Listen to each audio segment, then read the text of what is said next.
All right, well, we are back with part two of episode 63, and we're going to be giving our Eastern Conference standings this time. So let's just go ahead and get right into it. And let's start with our 15th seed, which I definitely think we could both agree on right off the bat. And it's going to be the Orlando Magic for me. Yep, that is the same over here. I feel like that little tangent that we had in one of our recent episodes about them mishandling or misusing Paolo, like we kind of vented our sort of frustrations with the Magic, and it kind of made it clear that they were the team to be the 15th seed. Because boy, oh boy, are they really magicking it up right now. Yeah, and it feels like they still have yet to figure out what they're going to do at both of their guard positions. Is it going to be Fultz? Is it going to be Suggs? Is it going to be Cole Anthony? I don't think anyone knows. I don't even think anyone in their front office knows at this point. It just feels like it's a toss-up between those three and maybe I believe there's one other guy. I can't remember his name. Well, mainly those three. Those are the three that I believe that are like the big three in competition. Are you thinking about Hampton? Yeah, I mean he might be like the starting shooting guard. Yeah, RJ Hampton, and then they still have Terrence Ross. I think Terrence Ross on the roster. I thought Terrence Ross moved. No, I'm thinking about Will. I'm thinking about Will Barton. Yeah, they want to move him, and they've talked about moving him, and he's ready to move, but it hasn't happened yet. Yeah, well, between at least I think those three, between Markelle Fultz, Jalen Suggs, and Cole Anthony, I think are the main three that are in that toss-up of the guard combination. But I just don't see a clear cut after Jalen Suggs' poor rookie season. Markelle always being injured, and then Cole Anthony being pretty inconsistent and kind of bad too. But yeah, I feel like the preseason has showed that kind of bad is an understatement for Cole Anthony at the moment. Hopefully he can get better. But Cole Anthony does not look like a very good player. But, alongside everything you said, I think I have to agree with you. Like, part of my reasoning for why I have them at 15 is that confusion, like, who's even going to be playing what. Then you have the constant injury to not just Markelle Fultz, but to Jonathan Isaac as well, who has not played in almost 3 years now. mm-hmm. So, where does he slide in? And if he does slide in, how long does he stay there before he inevitably gets injured again? Mm-hmm. And then at that point, if he comes back, what do we do with Franz Wagner? What do we do with Paolo? Does one of them have to come off the bench now? So the Magic is a team that's just filled with questions and pretty much zero answers. Yeah, that's what I was gonna say too. I was gonna bring up John Isaac. It feels like he's had unlimited injuries, and I definitely think that it's probably time for the Magic to move on for him. Mm-hmm. If they could even move him, because his contract is pretty hefty for a guy that's not played in almost 3 years. Yeah, he's like a very how would you call it? In a way, quotations, poor man's John Wall, I guess you could say. Before John Wall got onto a minimum contract. But yeah, it's definitely frustrating because John Isaac, I think, could be a very impactful player. Oh, yeah. We've seen what he does on defense. He can at least stretch the floor a little bit too. But man, those injuries have just killed at the beginning of his career. Mm-hmm.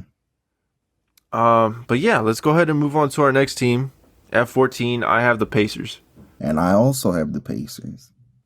All right, so I think the biggest thing here for me is outside of Halliburton and Miles Turner and Buddy Hield, that's about all they got. I mean, they got Chris Duarte, but I mean, he's already what, like 26, 27. Yeah, and I don't.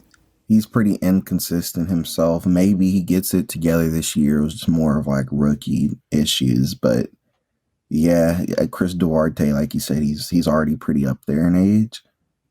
And then more than likely, Miles Turner is probably gone And Buddy midway through Hield the too. year. Buddy Hield too. Yep.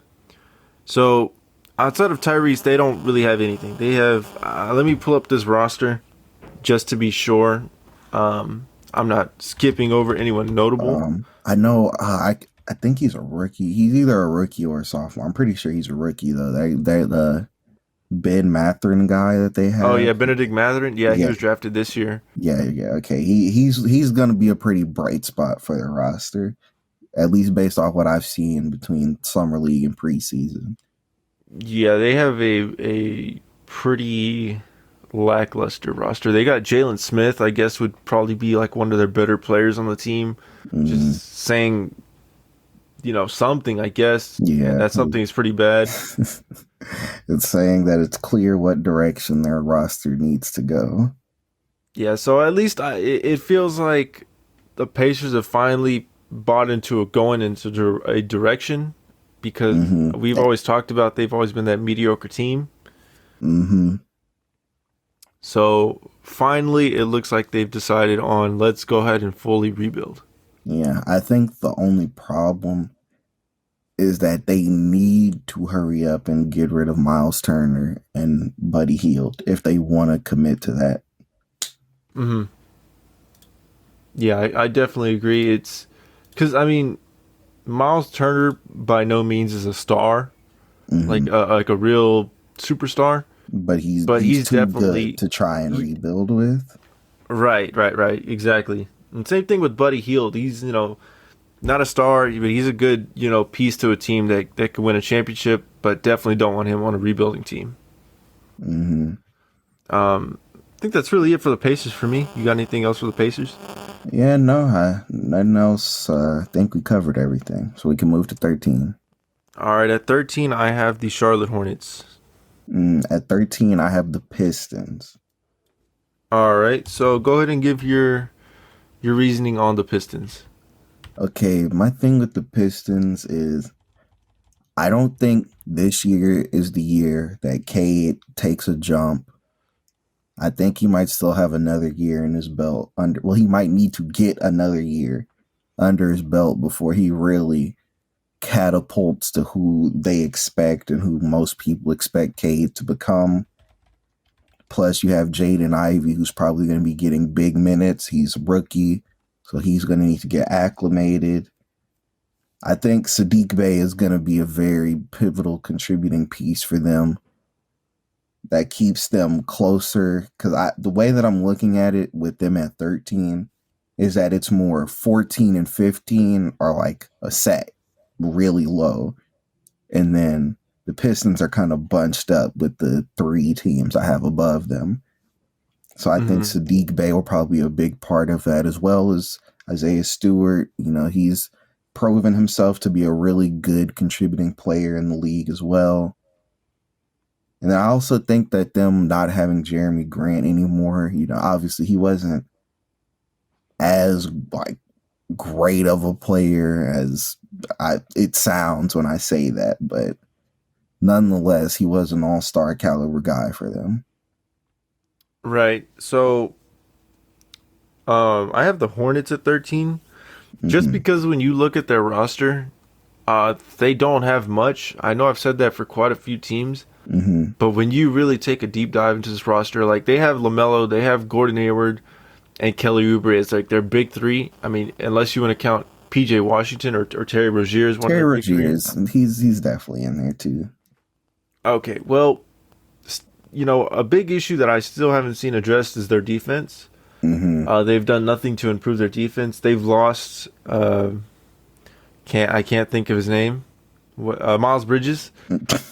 We we won't go into that, but Miles Bridges is out for reasons, And Personal reasons. yeah, I could definitely see them moving Gordon Hayward and possibly even Terry Rozier. I just don't think that this team has a good enough pieces to be any higher than probably the 11 seed. But right now I have them at 13 just because I think that they will trade some of the pieces that they have standing on the roster. But I have to ask you a question. If you're building a team right now for the future and for right now, are you choosing LaMelo or are you choosing Cade? I'm gonna choose Lamelo because I feel like Lamelo has a higher ceiling than Cade does. I think Cade was such a good pick in last year's draft because he was such a like high floor guy. Mm-hmm. Like he already had really solid fundamentals. It's more about, getting those NBA reps in, maybe getting his strength up a little bit more so he can finish through contact better. Mm-hmm. But I feel like LaMelo, his development is just pure NBA reps. That's all he really needs. Because while his floor was lower than Cade's, I don't think it was significantly lower. And Mm-hmm. as proven by how great that he looked in this past season, for the most part, I think LaMelo definitely has the higher ceiling as well. Okay. So I'll go ahead and talk about Cade a little bit whenever I get to my next spot, which is the Pistons. What is your number 12? And my number 12 is the Hornets. So. All right, so let me just go over the Pistons really quick. I think they had some good pickups during the offseason in Alec Burks and Bojan Bogdanovic. Nothing to put them, any higher than maybe like a 10 seed. If they get really really lucky, I think they can make that last seed of the play-in. But they cut Kimba. I believe they're waiving Kimba today. Mm-hmm. So that's pretty big. I don't think. I really do like the pick of Jalen Duran for them. I think that he could definitely be their franchise center slash power forward if Isaiah Stewart doesn't pan out exactly how they want him to. Mm-hmm. But yes, I do agree with you with Sadiq Bey being a big piece for them this year. He showed a lot of flashes last year, especially that game where he had what was it like 40 Yeah, I points think it or was was it 50? 41. Yeah, that was a crazy game. Like to me, it kind of showed me flashes of like when he was shooting like Klay Thompson, kind of in a way. Mm-hmm. I get what Um, you're saying. Yeah. and Jaden Ivey definitely a good pickup. I just think this team has a little bit more overall talent than the Hornets. That's why I have them a spot higher. Mm-hmm. But I have the Hornets higher because I feel like while they may not have, as much talent necessarily as the Pistons, they've shown throughout the past season, at least, that they can do something even with their talent not being the best. And so I think while it may not look like much on paper, I feel like when it comes to executing, they do a lot better on court than the names might show. But I Mm-hmm. think something that will hurt them as well as part of the reason why I have them this low is LaMelo missing time to start the season. So yeah, that Mm-hmm. who knows how that could affect them. Mm-hmm. You don't think their defense is going to be that big of a problem this year, or do you think it'll be worse than last Oh, year? oh no, I think it's definitely still going to be a problem, and that's why I have them down here at 12. Mm-hmm. Okay. Um. So let's go ahead and move to number 11. I think that's what we're on, right? Yeah, 11. All right. So at 11, I have the Washington Wizards. And I have them there as well. I'm not gonna lie. I thought the Eastern Conference was gonna be a little more tricky than the Western, Yeah, but I it think seems the like East is tricky more in terms of the playoff level teams. I think that's where it gets tricky.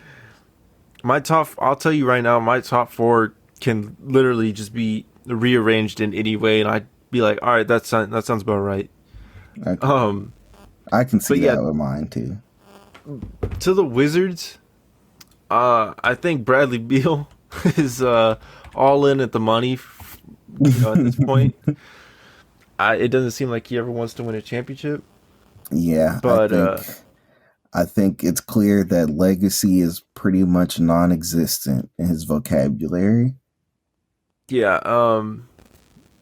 I would really like to see him on a championship level team. But with that new extension, it doesn't seem likely. Hmm. I think this team though has some good pickups like Will Barton. Uh, was Delon Wright already on this team last year? I don't I think don't so. think so. I think he. Ooh, was he on the Hawks? No, I don't know if he was on the No, Hawks I last think I season or think it was on the before. Hawks. Okay, okay. That sounds about right. Um, but I mean, they have some good pieces. They have Kuzma. They have Porzingis. They have Rui. Hmm. They have the goat Anthony Gill.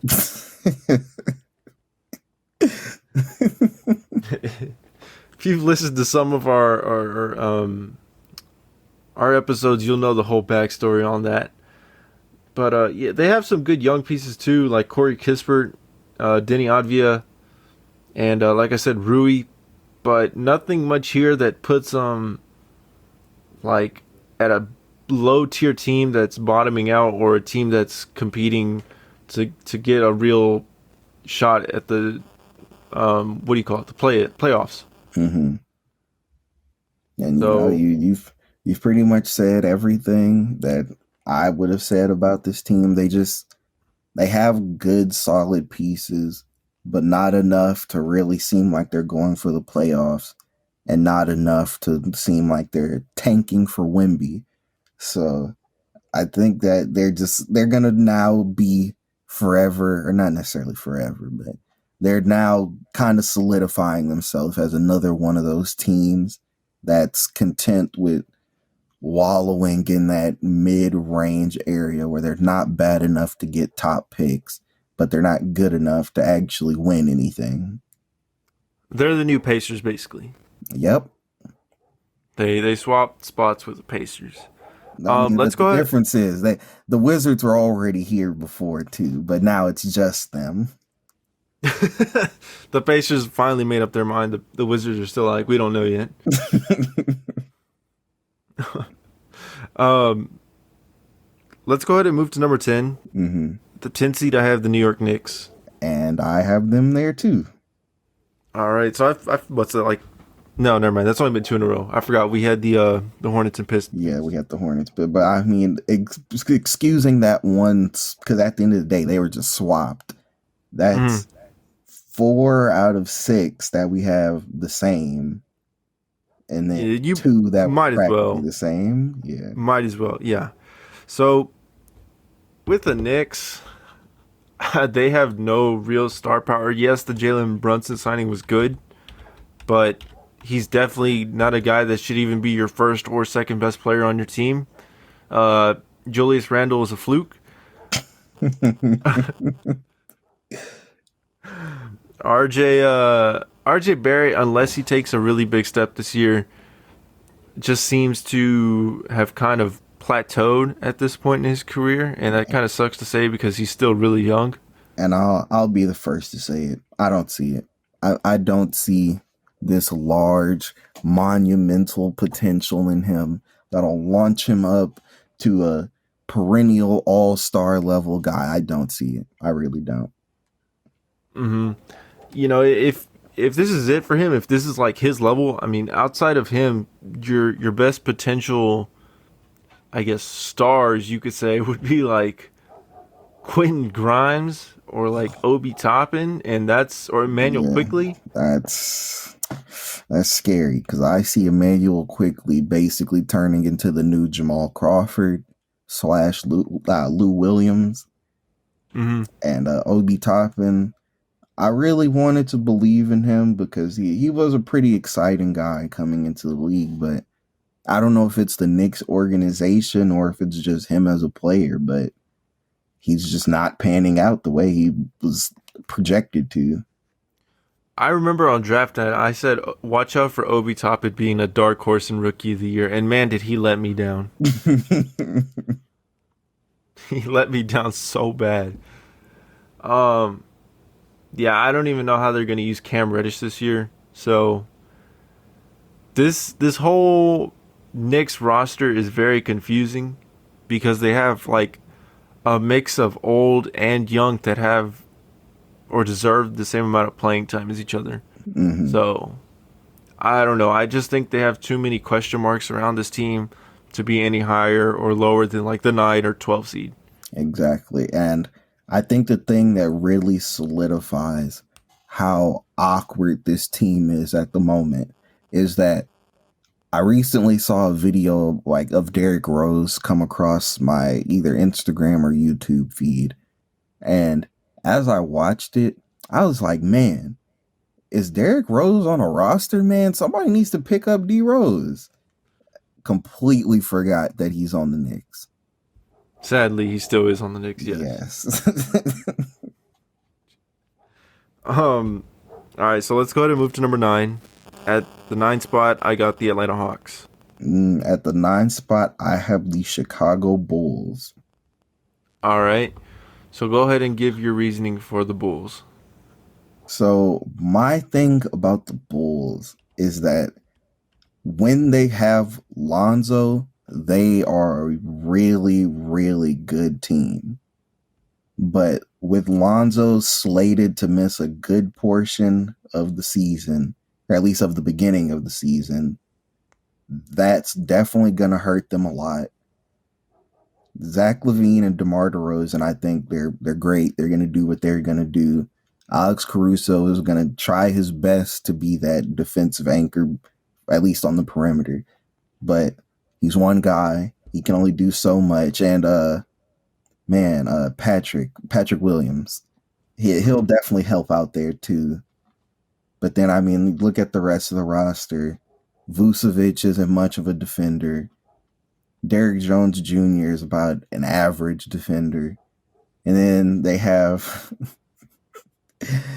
someone who is a meme when it comes to clarifying the difference between defense and defensive stats and Andre Drummond.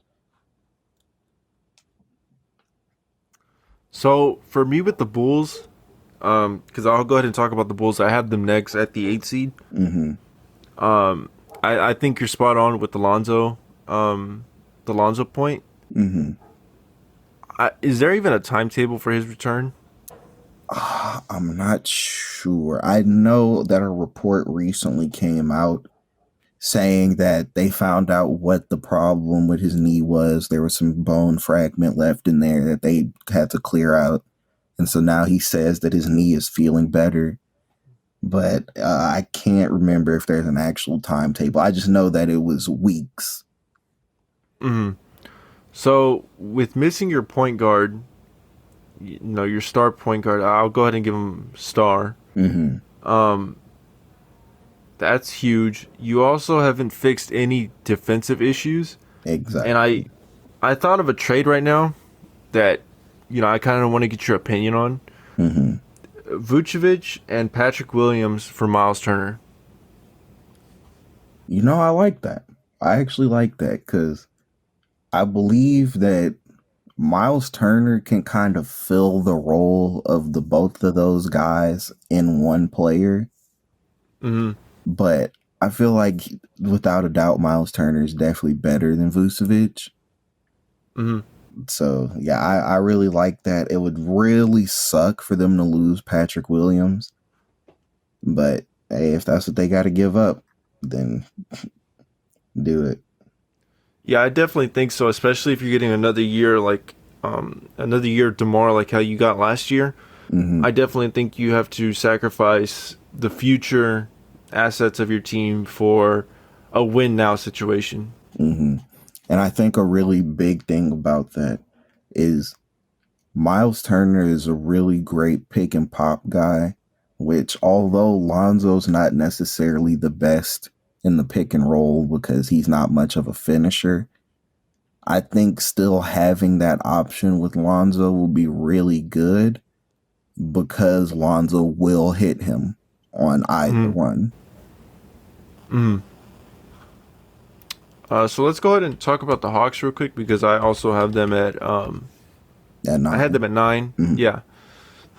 So the DeJounte Murray trade, I still don't know how it's gonna work out. I feel like this is by far one of the biggest question marks in the league still with Mhm. how this fitting is gonna work. Somehow they didn't have to sacrifice John Collins or Clint Capella, which is kind of crazy to me. Mhm. I want to get your opinion on what do you think the real outcome of this pairing is going to be? Like give it a through F type of thing. Okay. Cuz yeah, I was going to go more in depth to it when I got to where I have them. So Mm-hmm. just to give it a raw A through F a raw A through F grade, I would say I probably give it a B minus. Just Mm-hmm. no context. And no context. Also, I think the ceiling could be an A minus around there. Hmm. Definitely the floor being like a C plus, B minus type of thing. Yeah, I see it as B minus is the average, and that like A minus is the ceiling, and then like C minus D plus is the floor. Mm. And what do you think for the Hawks season? Overall, what do you think their ceiling is? Do you think they even have the ability to slightly in any way compete for a championship? I don't know if I'd see them as championship contenders. I think they're like right below the cusp of the real contenders. Hmm. All right. Well, I really don't have too much to say about the Hawks. Hmm. Um, I just, the biggest thing, like I said, is that question mark of Trae Young and DeJounte Murray working out. Hmm. And the whole situation with like John Collins and whether he's going to actually stay on the team throughout the season. So let's go ahead and move to your number 8 because my number 8, like I said, was the Bulls, Hmm. and we already talked about them. So And your my number 8 number is 8 is the Toronto Raptors. all right. So go ahead and give your reasoning on them. So my whole thing with the Raptors, Pascal Siakam, he is a very underrated player. He had a down season or two, and so after that, people just kind of forgot about him. And I think Mm-hmm. it's important to note that Pascal Siakam is by no means less than all-star caliber as a player. He is Mm-hmm. definitely like returned to that form, and he is worthy of being an all-star, but he's just playing in kind of a void of a team. And I think, obviously Fred VanVleet is right there with him as a very important player on the team, really good first/second option, depending on which one of them is on that day. And I think they have like really promising or just impactful role players in the sense of OG Ananobi is another Mikal Bridges level 3 and D guy. Scotty Barnes has shown some really good promise, winning Rookie of the Year. They have Precious Achua, who's a really solid 5. And so just if you look all across the roster, they're just filled with a lot of impactful role players. And then not OG, and then Pascal Siakam and Fred VanVleet as their big two pieces. And so I have them here at 8 because I just simply do not see Fred VanVleet and Pascal Siakam as absolute can build a team around these two and be real contenders. Mm-hmm. So I'll get to the Raptors a little bit because I don't have them too far away. Mm-hmm. So I'll go ahead and move to my number 7, which is the Brooklyn Nets. Mm-hmm. So I have the Brooklyn Nets this low. Oh, well, actually, go ahead and give your 7 real quick. And my 7 is the Hawks. Okay. So go ahead and talk about the Hawks first, actually, since Okay. we're more recent. Okay, so my whole thing with the Hawks is that here at 7, it's kind of like the B minus grade I gave them, where it's just that's their absolute midpoint, which is where I think they would land. Mm-hmm. because I think their floor is probably the ninth seed, and their ceiling is if the pairing really works out, they keep John Collins, then they could go up to maybe even a 5 seed. Mm-hmm. But the way I see it, I think this is about their average. This is where they land. And the way I see this pairing work is that it's obvious if one of them isn't on the floor, the other one's running the offense. That's just the way that's going to work. That's the way that makes sense. And then how I see it really working out as a true duo is that when they are on the court, this gives Trae Young the opportunity to be more of an off-ball scorer. So I'm not going to necessarily say he needs to exactly copy Steph and the way Steph moves around. But if he can kind of take that philosophy in a sense of when I'm off the ball, I need to move because now there's a playmaker who will find me, then I think that duo can actually really be a good threat. And that's where I say they reach that 5 seed level play. Mm-hmm. So for the Nets, for me, since I have them at 7, I definitely think they're better than a play-in spot just alone with Kevin Durant and Kyrie, as long as they both stay healthy. Ben Simmons to me, and this is a pretty funny comparison, but he's starting to look more and more like Draymond Green, like with his play style, like just a taller Draymond Green. He's just an athletic Draymond. Yeah, without like the dog in him though. He doesn't have that dog like Draymond does. He's just like a quiet Draymond Green, I guess you could say. They still have some good pieces around them. They also had a good pickup in T.J. Warren as long as T.J. Warren can stay healthy. They got Royce O'Neal in that trade with the Jazz. Hopefully they get Joe Harris back, to be healthy this year. Cam Thomas seems like he continues to offensively grow more than what he was last year. Like he's definitely ready to take a step into the real rotation. Right. But the biggest question here still is definitely their center position with Nick Claxton. Nick Claxton. Outside of him, I mean, they have like Day'Ron Sharp, but I don't think Day'Ron Sharp should be getting any kind of minutes. Yeah, and then besides that, they put KD at small ball 5. I'd rather see Ben Simmons at small ball 5.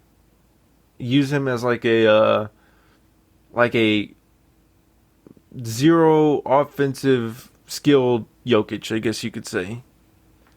Okay, I see what you mean. I was more so saying that because in the game that they had against the Timberwolves, there was a play where Rudy Gobert was actually posting up against KD.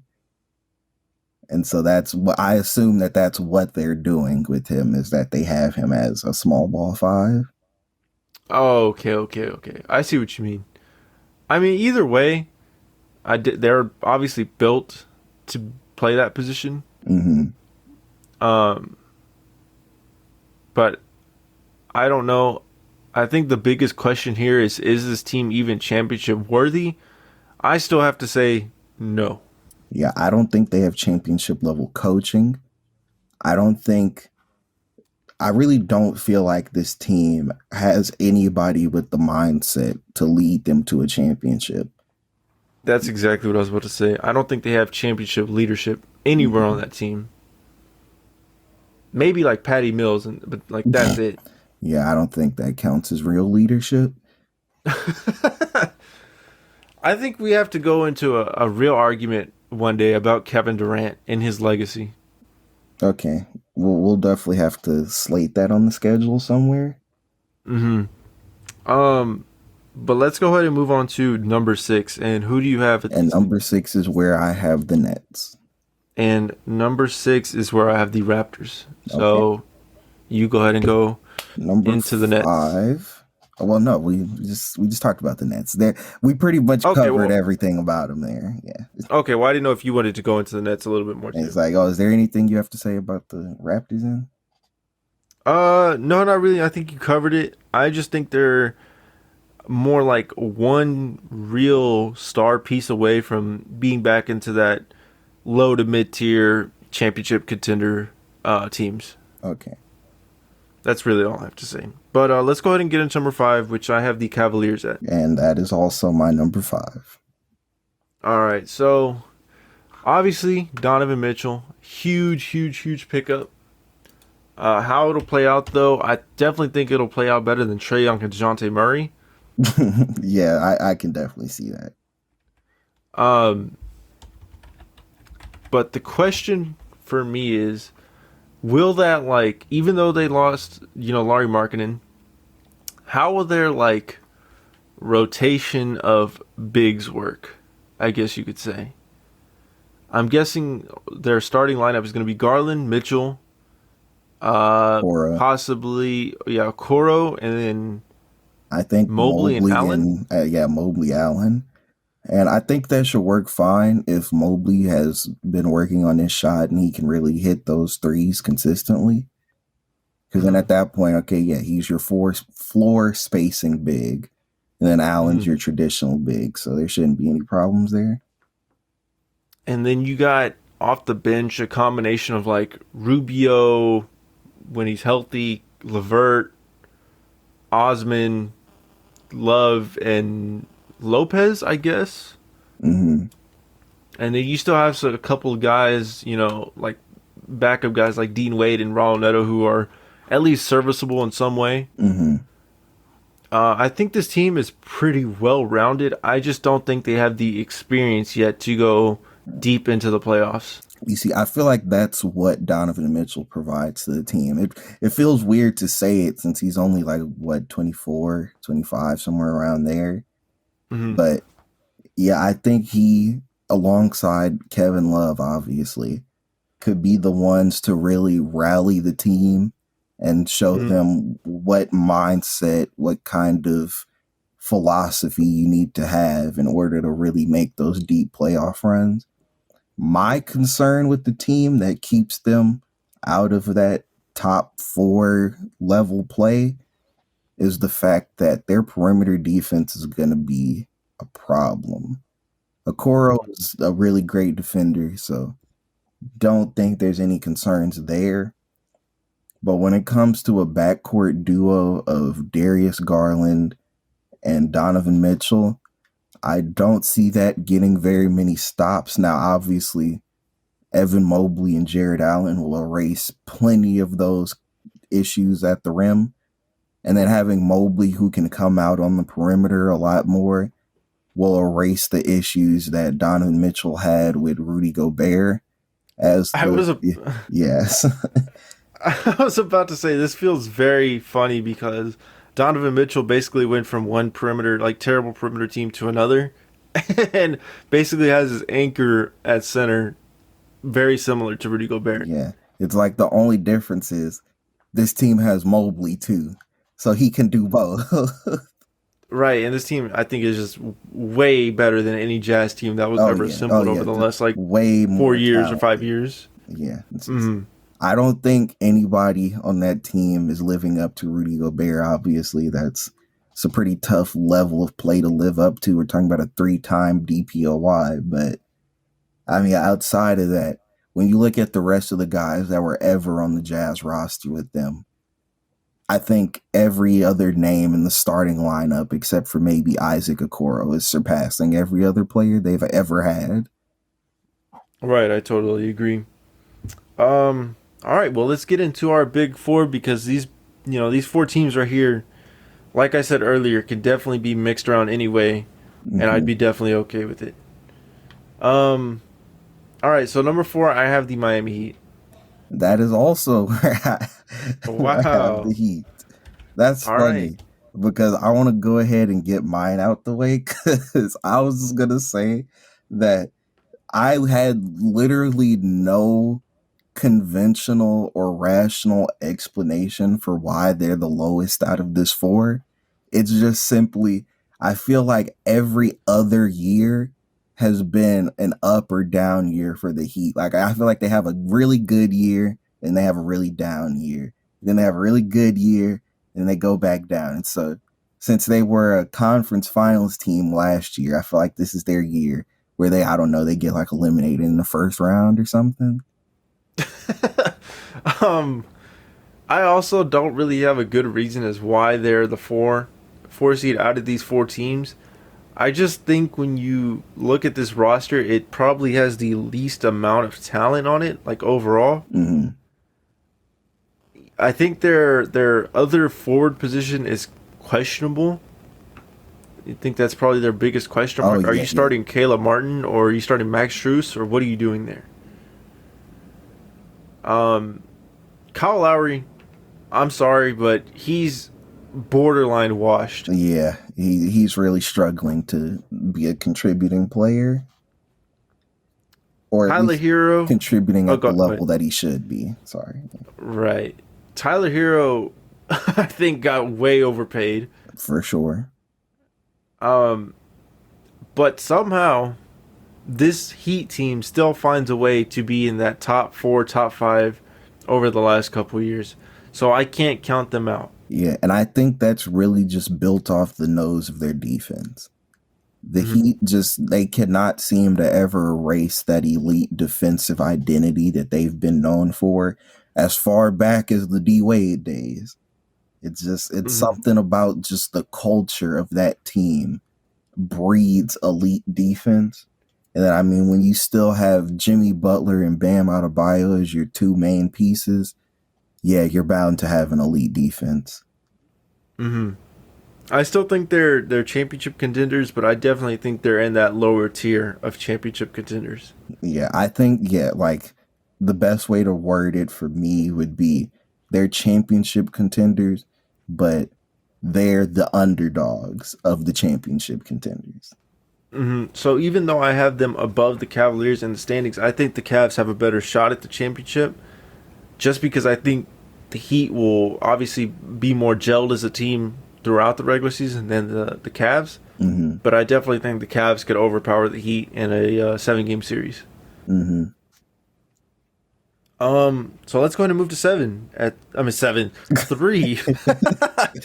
I said 7-game series, so I said 7 again.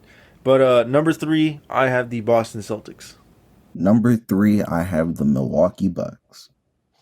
All right, so go ahead and get into your Bucks reasoning. My whole thing about the Bucks is that it's kind of clear throughout the past couple of years that they've shown that all of that pushing to win the regular season really ultimately means nothing to them, because it wasn't until they finally laid back and they were like the second or third seed that they finally won a championship after, I want to say it was 2 consecutive years of being the 1 seed. So I think that finally showed them, all right, there's no point in trying to push to be one of the best regular season teams. So I think Middleton being out in the beginning of the season will get them some losses here and there. Obviously, Giannis is going to rest plenty of games throughout the season with whatever injury issues might sort of flare up here and there. Probably Drew Holiday misses some games too with rest. And so I think with those factors coming into play with that big 3 and just the whole mindset of the team changing, I think they probably take a nice coast through the regular season just so that they're good enough to still get a top seed so that they get home court advantage in the first round of the playoffs. And then besides that, I think they don't really care. For me with the Celtics, I won't say more than like 10 sentences, but because we've talked about them a lot. You know, their whole head coach situation. That's pretty big. Yeah, we're gonna just chalk it up to personal reasons, just like Miles Bridges. Miles Bridges. They make the podcast hard to continue sometimes. They make their teams just difficult to talk about. But yeah, their whole head coach situation is definitely worrisome, in some way. Uh, but I do think they added some good pieces. I just think the other teams are a little bit better, and that's all I really have, reasoning wise for the Celtics. Hmm. You know what? I think another good thing about them, because I'll go ahead and transition into talking about the Celtics now, because I have them at 2. Mm-hmm. So you can go ahead and say your 2, and then I'll start on that. My number 2 is the 76ers. Okay. And so my whole thing about the Celtics, another reason why I think they might take a slip, and I could honestly see them going down to 3, is they're going to be missing Robert Williams in the beginning of the That season. is that is And true. I forgot about that. yeah, that's going to leave a big hole in their rim protection, even though Al Horford is somehow defying time and still being a really great contributing defender. So who knows? But yeah, still Robert Williams, see, great rim protector. So not having him is absolutely going to affect their defense regardless of Al Horford's contributions. And then Mm-hmm. I think another reason why I can also see them sliding back is the fact that they are now starting Derek White, I believe. And Mm-hmm. yeah, I don't think Derek White is a starting caliber player. No, definitely not. They should definitely be starting Brogdon over Derek White. Mm-hmm. But I'll go ahead and get into the 76ers real quick at number 2. Mm-hmm. The Philadelphia Rockets. If you know what I mean. If you really think about it, they got even like more Rocket players than you can like think of. So like Harden, Mm-hmm. Tucker, House, Harrell, who was once part of our team. Oh, yeah, they do have Harrell now. Even DeAnthony Melton, who was, I believe, Yep. drafted by the Rockets. Mm-hmm. When you remember that whole thing where we played that game? We played the game and we were like, wait, did he play for the Rockets? Yeah. So, 4/5 former Rockets. I just think this team, with a full, year of James Harden and Joel Embiid, is going to be close to a juggernaut, like a regular season juggernaut. Mm-hmm. I definitely think they have really good depth on their team. Mm-hmm. Shake Milton, who probably won't even get playing time, I definitely think is worthy of some time. Oh, yeah, definitely an underrated guy. Furkan Korkmaz definitely could, he's serviceable, could deserve some minutes throughout the season. Mm-hmm. If Toby somehow finds it in him to have any kind of resemblance of that year, what was it, like 2 years ago or last year, where he was just, playing at his best ever. Yeah, I get what you're saying, where he can truly be a consistent, reliable scorer. Yeah, I don't remember. Was it like last year or the year before where he was like, people were even saying he might be an all-star? Yeah, I think it was either 2 or 3 years ago. It definitely wasn't last year. Yeah, so, I mean, if he plays anything close to that, this team definitely ends up number 1 seed. Mm-hmm. But yeah, I mean, that's all I really have to say. Like, watch out for the Tyrese Maxey all-star jump. That's also what I have to say. Okay, and bringing him into the conversation, you have touched on all of the reasons that I have the 76ers at the 1 seed. All right, so my number 1 seed is the Milwaukee Bucks. And I had to play it safe here and go with the Bucks as the number 1 seed. I just think with having Giannis on your team, you're just destined to be like at the top. So, I mean, really no other reason than Giannis. All I have to say, like, one word for the number 1 seed, it's just Giannis. So you can go ahead with the oh, actually no, never mind, because you just said about the 76ers. All right then. Well, then I guess we can go ahead and wrap everything up if you don't have anything else to say about these seedings. Nope, that's it. All right. Well, we hope you enjoyed our predictions for both the Western Conference in the last video and the Eastern Conference in this video. If you did, go ahead and leave a like, subscribe, and comment down below. Isaiah, any last comments? Don't forget, share the podcast with as many people as you can. All right. We will catch you next week.